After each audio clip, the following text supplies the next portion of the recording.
Hari ini kita akan renungkan kitab 2 Samuel pasal 19. Teksnya ayat 9 sampai 20. Dan sudah dibagi 3 paragraf. Paragraf yang pertama ayat 9 sampai 10. Rakyat Israel berbantah-bantah bahwa bagaimana membawa kembali Raja Daud. Paragraf yang kedua ayat 11 sampai 15. Daud menyuruh orang kepada Zadok dan Abiatar supaya menyampaikan pikirannya kepada tua-tua Yehuda, dan mereka menyampaikan pesan kepada Daud akan kembali dengan semua anak buahnya. Paragraf yang ketiga ayat 16 sampai 20. Orang Yehuda menyongsong Raja Daud di Gilgal, dan Simei bin Gera meminta ampun kepada Daud. Kesimpulannya, rakyat Israel berbantah-bantah bahwa bagaimana membawa kembali Raja Daud sebab Absalom yang mereka urapinya mati. Daud yang mendengar tentang itu menyuruh orang kepada Zadok dan Abiatar supaya menyampaikan pikirannya kepada tua-tua Yehuda supaya mereka membawa raja kembali ke istana, dan juga berjanji kepada Amasa, panglima Absalom, akan menjadi panglima baru untuk Daud. Jadi mereka menyampaikan pesan kepada Daud akan kembali dengan semua anak buahnya, dan mereka menyongsong Raja Daud di Gilgal. Dan Simei yang pernah mengutuk Daud juga datang untuk meminta ampunnya.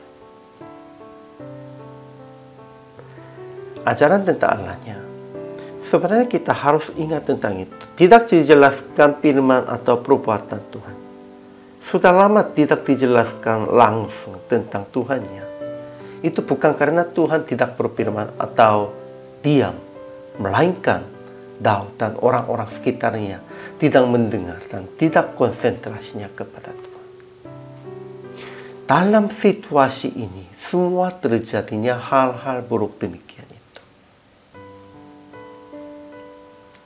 Ajaran tentang manusianya. Pertama, orang-orang Israel berbantah-bantah bahwa bagaimana membawa kembali Raja Daud sebab Absalom yang mereka urapinya mati. Pada waktu itu pun siapapun tidak mendengar firman-Nya, tidak mau bertanya kepada Tuhan.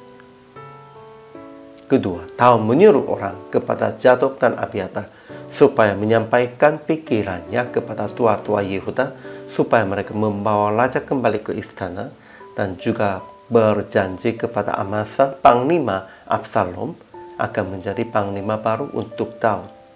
Memang itu juga kebijakan dari Daud, tetapi dalam semua hal itu pun juga Daud tidak bertanya kepada Tuhan, Daud tidak berkata tentang nama Tuhan pun juga. Begitu dia sudah jauh dari Tuhan. Ketiga, orang-orang Yehuda menyampaikan pesan kepada Daud akan kembali dengan semua anak buahnya, dan mereka menyongsong Daud sebagai raja di Gilgal dengan 1.000 orang dari daerah Benyamin dan Ziba, hamba keluarga Saul juga. Ini juga semuanya tidak bertanya kepada Tuhan.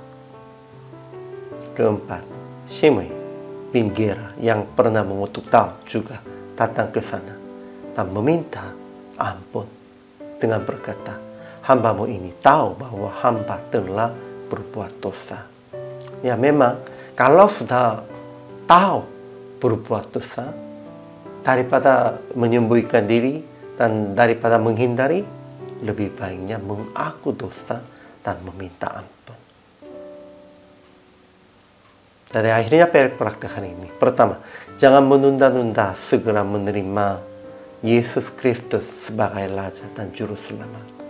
Orang-orang Israel, orang-orang Yehuda, mereka yang menunda-nundanya karena takut kalau itu membalas dendamnya begitu bagaimana. Tapi janganlah begitu. Tuhan tidak membalaskan pendendam. Kita harus segera menerima Yesus sebagai Juru Selamat. Kedua, siapapun yang sadar telah berbuat salah dan dosa menghadap Tuhan dan Yesus, segera bertobat dan meminta ampun kepada manusia pun juga, kepada Tuhan pun juga. Akhirnya praktek hari ini, introspeksi diri tentang perbuatan dan perkataan selama minggu kemarin. Dan tetap sekalipun merasa malu, segera mengaku kesalahan kepada Tuhan dan kepada mereka sesama. Dan minta ampun, bertobat kepada Tuhan. Kalau begitu pasti Tuhan mengampuni dan orang-orang pun juga akan menerima meminta ampun tentang itu. Inilah kewajiban hamba Tuhan dan orang percaya. Hari ini juga selama melayani, Tuhan Yesus memberkati.